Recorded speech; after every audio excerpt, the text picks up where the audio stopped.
Internet پر ایک video چل رہی ہے اور اس کے بارے میں لوگ سوال کر رہے ہیں، پوچھ رہے ہیں کہ ہمارے دین میں ایسا کیا ہے اس کے بارے میں کچھ، کہ وہ ایک لال گائے ہے جو یہودیوں نے اس کو بہت عرصے سے ان کو تلاش تھی لال گائے کی، وہ اس کو ذبح کریں گے، اس کی خاک بنائیں گے اور اس کو نہائیں گے اور پھر بیت المقدس کو شہید کریں گے، اس کی جگہ وہ یہودی کلیسا جو ہوتا ہے وہ بنائیں گے، عبادت ان کی عبادت کرنے کی جو ہوتی ہے۔ تو اس کے بارے میں کیا ہے، بالآخر ان کو گائے مل گئی ہے امریکہ کے کسی شہر سے اور وہ اس کو لے آئے ہیں اور ساری تیاریاں ہو گئی ہیں، بیت المقدس شہید ہونے لگی ہے، امت اٹھے اور جاگے اور یہ ساری بات جو بھی ہے اس طرح کی۔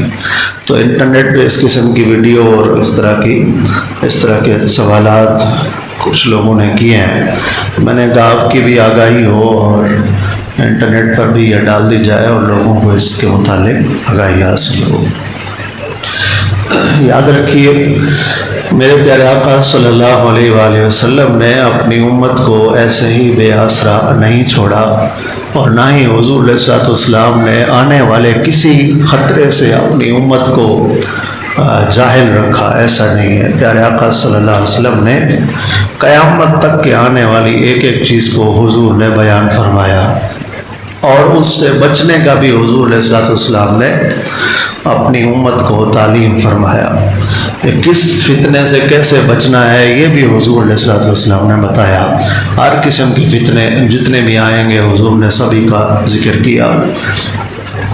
جیسے ان میں سے ایک فتنہ دجال ہے کہ دجال قرب قیامت میں آئے گا اور اس کی عمر جو ہے وہ پہلا 40 دن وہ زمین پر رہے گا، اس کا پہلا دن ہوگا 1 سال کے برابر اور دوسرا دن جو ہے وہ ہوگا 1 مہینے کے برابر، پھر اس طرح 1 ہفتے کے برابر اور پھر ہر دن 1 دن کے برابر، اور وہ ساری دنیا پر گھومے گا، فتنہ پھیلائے گا۔ اور جو بندہ مومن فوت ہوا تھا، ایمان پر فوت ہوا تھا، وہ تو اس کے چکر میں نہیں آئے گا، لیکن جو ایمان پر نہیں گیا اس کا ایمان پر وہ اس کے کفر پر، اس کی نافرمانی پر وہ مہر لگا دے گا، یعنی اس سے کہے گا کہ تو کیا چاہتا ہے، میں تیرا خدا ہوں، وہ خدائی کا دعویٰ کرے گا کہ میں تیرا خدا ہوں اور تو جو چاہتا ہے میں تیرے سامنے کر لیتا ہوں۔ تو بندہ کہے گا اگر کوئی کہ ہاں میرے ماں باپ مر گئے تھے تو اس کو زندہ کر دے، تو وہ کرتب دکھائے گا اور ماں باپ اس کو زندہ ہوتے ہوئے نظر آئیں گے بندے کو، تو جو اس کو مان لے گا وہ اس کو اپنی جنت میں ڈالے گا، جنت بھی اس کے ساتھ چل رہی ہوگی، جہنم بھی اس کے ساتھ چل رہی ہوگی۔ جو بظاہر جنت ہوگی اس کی وہ حقیقتاً جہنم ہوگی، اور جو اس کی جہنم ہوگی وہ حقیقتاً جنت ہوگی، یعنی جو اس کی نافرمانی کرے گا وہ اس کو آگ میں ڈال دے گا، اور آگ میں بظاہر اس کا ڈالنا ہوگا لیکن حقیقت یہ ہے کہ وہ اس سے بچ جائے گا، اور جو اس کی فرما برداری کرے گا، اس کو مانے گا، تو پھر اس کو وہ اپنی جنت میں داخل کر دے گا جو کہ حقیقتاً نار ہوگی، آگ ہوگی۔ تو یہ فتنہ دجال ہے اور پیارے آقا صلی اللہ علیہ وسلم نے اس کو بیان فرمایا۔ لیکن یہودی جو سب سے بڑے جھوٹے ہیں دنیا میں، اور یہود و نصارہ یہ مسلمانوں کے دشمن ہیں اور نبی کریم صلی اللہ علیہ وآلہ وسلم سے بھی دشمنی کی، گزشتہ انبیاء کرام علیہ السلام کو بھی انہوں نے ڈھاک شہید کیا، یہ قرآن کریم میں ہے۔ یہ ان کی جتنی بھی ان سارے کافروں کی جتنی بھی کتابیں ہیں خود ساختہ کتابیں ہیں۔ ایک تو وہ کتابیں ہیں نا جو اللہ نے اتاری ہیں، تورات، زبور، انجیل، تو ان پر تو ہر مسلمان کا ایمان ہے۔ آمنت باللہ و ملائکتہ و کتبہ، اے اللہ میں ایمان لایا تیرے اوپر اور تیری ساری کتابوں پر، یہ تو ہمارا ایمان ہے۔ لیکن ہم نے یہودیوں کی کتابوں پر ایمان نہیں لایا۔ ان کی کوئی بھی کتاب ہو جو انہوں نے رد و بدل کر دی، ان کے بڑوں نے رد و بدل کر دی، اپنی مرضی سے اندر ڈال دیا، نکال دیا، تو اس کے اندر جو بھی ڈال دیا جس طریقے سے ڈال دیا کہ فلاں زمانے میں یہ کلر کی گائے ہوگی، اس کو یہ کرنا پھر یہ ہوگا پھر یہ ہوگا پھر یہ ہوگا، اس سے تو مسلمان کو کانوں کان کوئی فکر ہی نہیں ہونی چاہیے، کوئی بات کوئی ٹینشن نہیں ہونی چاہیے. تم لال گائے تو کیا دنیا کی ساری کالی پیلی نیلی گائے بھی ذبح کر لو، مسلمانوں کا کچھ نہیں بگاڑ سکتے. ساری دنیا کی گائے بھی جمع کر لو. کیوں؟ ہم صرف اس پر ایمان لاتے ہیں جو اللہ کی کتاب ہے، اور اس پر ایمان لاتے ہیں جو حضور نے ہمیں بتایا. حضور نے تو ایسا کچھ نہیں بتایا جو تم لیے پھر رہے ہو. گائے لا رہے ہو، یہ ہونے لگا ہے، یہ ہونے لگا ہے، یہ ہونے لگا، بیت المقدس شہید ہونے لگی ہے، اور بس ساری دنیا پہ یہودی چھا جائیں گے. انہوں نے پیسے کے ذریعے سے ایمان فروش لوگوں کا ایمان ضرور خریدا، جو آج فلسطین کے موضوع پہ نہیں بول رہے. حکمران اندھے ہوئے ہوئے، اسلامی ملک ہوتے ہوئے، 57 ملک کے حکمران طاقت ہوتے ہوئے اور ایٹمی پاور ہوتے ہوئے خاموش ہیں. در حقیقت انہوں نے ایمان کے لحاظ سے ان کو خرید لیا، اور ان کی ایک طرح سے اس لحاظ سے تو حکومت ہے ہی، لیکن حقیقتاً ان کی حکومت کوئی نہیں ہونی. ہمیشہ پرچم جو بلند رہے گا وہ اسلام کا ہی رہے گا. الاسلام یعلا، حدیث پاک ہے، الاسلام یعلا ولا یعلا. حضور نے فرمایا اسلام ہمیشہ اعلیٰ رہے گا، عرفہ رہے گا، اسلام نیچے نہیں آئے گا. اسلام اونچا ہی اونچا رہے گا، اسلام کا پرچم اونچا ہی اونچا.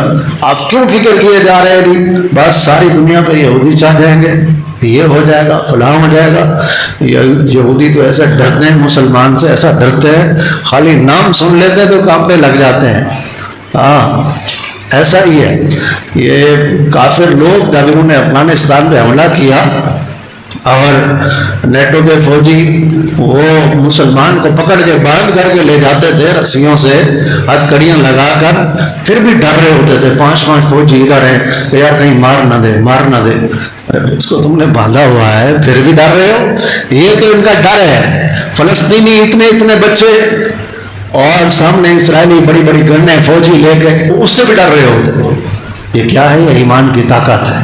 تو خالی ان کی ویڈیو پھینک لینے سے نیٹ پر کہ گائے آ گئی، یہ ہو جائے گا، فلاں ہو جائے گا، ایسا کچھ بھی نہیں ہے. اور یاد رکھیے میرے آقا صلی اللہ علیہ وسلم نے کوئی ایسی خبر کہ جو ساری دنیا پہ انہی کی حکومت چلے گی. ہاں بالکل سور پھونکنے سے پہلے، جب سور پھونکا جائے گا، اسرافیل علیہ السلام کو حکم ہوگا سور پھونکا جائے گا، کیونکہ وہ ایک تکلیف والی چیز ہے.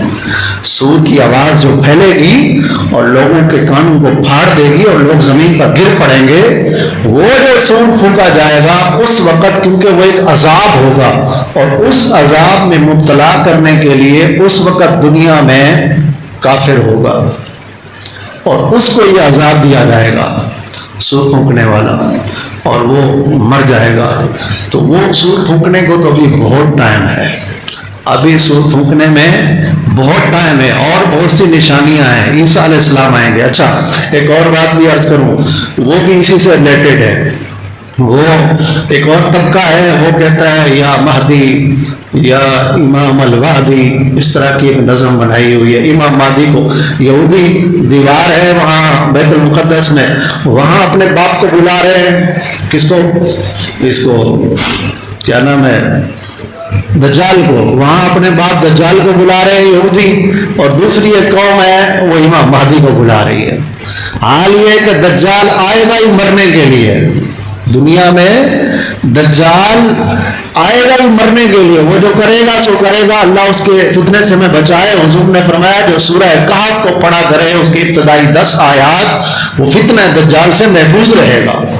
حضور نے آپ کو ڈھال بھی تو دے دی ہے نا کہ یہ تم پڑھو تو انشاءاللہ محفوظ رہو گے. قرآن کریم آپ کے پاس ہے، پڑھیں آپ اس کو.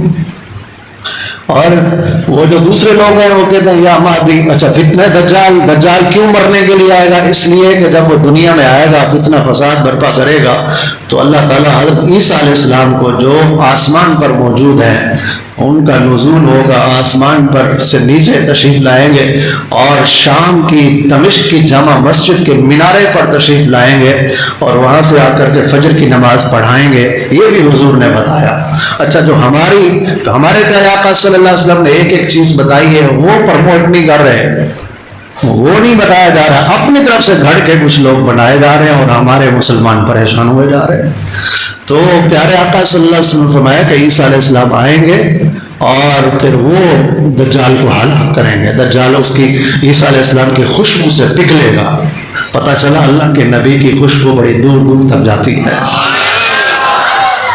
عیسیٰ علیہ السلام جب آئیں گے نا تو دجال ایسے جیسے توے کے اوپر پانی ڈالتے ہیں نا تو ایسے ایسے ہوتا ہے پانی۔ تو فرمایا جب عیسیٰ علیہ السلام زمین پر آئیں گے تو دجال کانپے گا اور دجال پگھلے گا۔ تو پھر حضرت عیسیٰ علیہ السلام اسے ماریں گے، اس کو نیزہ ماریں گے۔ تو دجال تو آئے گا ہی مرنے کے لیے، تم جس باپ کو بلا رہے ہو یہودی ہو، وہ تو آئے گا ہی مرنے کے لیے۔ اور عیسیٰ علیہ السلام جب تشریف لائیں گے تو وہ اپنی شریعت کی نہیں، شریعت مصطفیٰ کی پرچار کریں گے۔ وہ حضور کی شریعت کا ہی پرچار کریں گے۔ نبی رہیں گے لیکن نبوت کا نہ اعلان ہوگا، نہ اپنی شریعت کا پرچار ہوگا، نہ اپنی کتاب کا پرچار ہوگا، پرچار میرے آقا کا ہی ہوگا۔ حضور نے فرمایا آج اگر موسیٰ بن عمران بھی ہوتا، یعنی موسیٰ علیہ السلام، تو مجھ مصطفیٰ کی پیروی کے بغیر ان کے پاس کوئی چارہ نہ ہوتا۔ میرے آقا صلی اللہ علیہ وسلم کی شریعت کا قیامت رہے گی۔ کوئی کتنا ہی آ جائے تو کیا امام مہدی جو ہے وہ جو تشریف لائیں گے قرب قیامت میں، وہ اہل بیت سے ہوں گے، حسنی حسینی سید زادے ہوں گے، غوث پاک کی حال سے ہوں گے۔ اور یہ علماء نے فرمایا کہ غوث پاک کی حال سے ہوں گے، باقی حضور نے فرمایا وہ میری اہل بیت سے ہوں گے۔ اور وہ کس کی وہ ہوں گے؟ مجتہد، وہ مجتہد ہوں گے۔ مجتہد اس کو کہتے ہیں جو قرآن اور حدیث کی روشنی میں اسلام کے احکام کو اخذ کرے، نکالے۔ لیکن وہ مجتہد ہوں گے، جتنے بھی مسائل نکالیں گے وہ مسائل سارے کے سارے امام اعظم کے مسلک کے مطابق ہوں گے۔ آج جو لوگ امام مہدی کو بلا رہے ہیں وہ امام اعظم کو مانتے نہیں ہیں۔ دیکھو جس کو بلا رہے ہو ان کا جو مسلک ہوگا وہ امام اعظم جیسا ہوگا۔ تو یہ الحمدللہ ثم الحمدللہ آپ سنی عاشقان رسول کو مبارک ہو۔ مسلمانوں تمہیں مبارک ہو، تم جس راستے پر چل رہے ہو یہ راستہ کوئی اندھیرے والا نہیں ہے، اہدنا الصراط المستقیم ہے، اور یہ راستہ انعم اللہ من النبیین ہے۔ یہ وہ راستہ ہے جس پر اللہ نے انعام کیا ہے۔ تو اس راستے پر چلیں، کار بند رہیں، نہ اس قسم کے فتنوں کی طرف توجہ دیں، اور نہ یہ کہیں ہاں یہ ضرور ہے کہ بیت المقدس یہ سرزمین کئی بار اس مسلمانوں کے پاس گئی تو کئی بار ان کے پاس گئی، کئی بار ان کے پاس آئی تو کئی بار ان کے پاس گئی۔ اللہ تعالیٰ ہمارے ایمان کی حفاظت فرمائے، فلسطین کے مظلوم مسلمانوں کی مدد فرمائے، اور دنیا بھر کی مساجد کی مسجدوں کی حفاظت فرمائے۔ مسلمان اگر کمزور نہ ہوں، نمازوں میں کمزور نہ ہوں، قرآن پر عمل کرنے میں کمزور نہ ہوں، ایک ہونے میں کمزور نہ ہوں، تو دنیا کے اندر کوئی کچھ نہیں بگاڑ سکتا مسلمانوں کا۔ آج مسلمان جو در بدر ہے وہ اپنے دین سے دور ہے، قرآن سے دور ہے، اپنے نبی کے فرمان سے دور ہے، اور آپس میں اتفاق سے دور ہے، جس کی وجہ سے یہ سب کچھ ہو رہا ہے۔ اللہ کریم ہمارے حال پر رحمت کی نظر فرمائے، آمین بجاہ نبی صلی اللہ علیہ وسلم۔